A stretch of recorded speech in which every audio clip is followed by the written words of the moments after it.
fıra sirek güne, sağlığın sirep güne. Kilseği değirkem yanıma, gülümsürep güne. Özledim bağrım seni, yıllar boyu dilmerim. Duymaz ağrı benge duymaz, gözlerim seni görüp.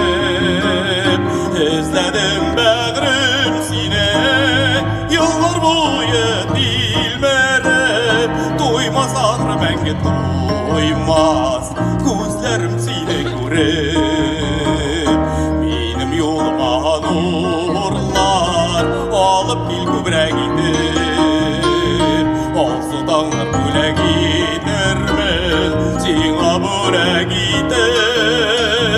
Özledim bağrım seni, yıllar boyu dilmerim. Duymaz ağrı benge duymaz, gözlerim seni görüp. Özledim bağrım seni, yıllar boyu dilmerim. Duymaz ağrı benge duymaz, gözlerim seni görüp.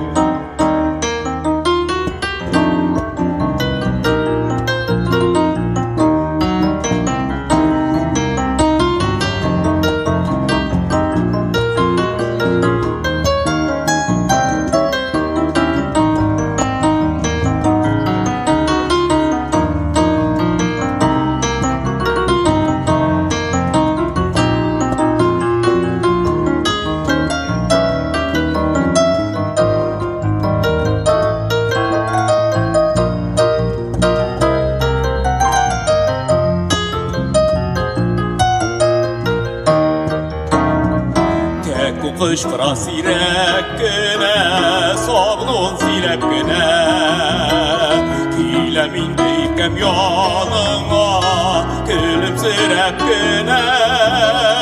Özledim bağrım seni, yıllar boyu dilmerim. Duymaz ağrı benge duymaz, gözlerim seni görüp.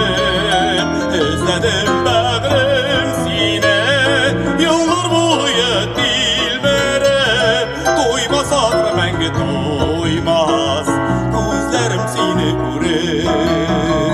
Duymaz ağrı benge duymaz, gözlerim seni görüp.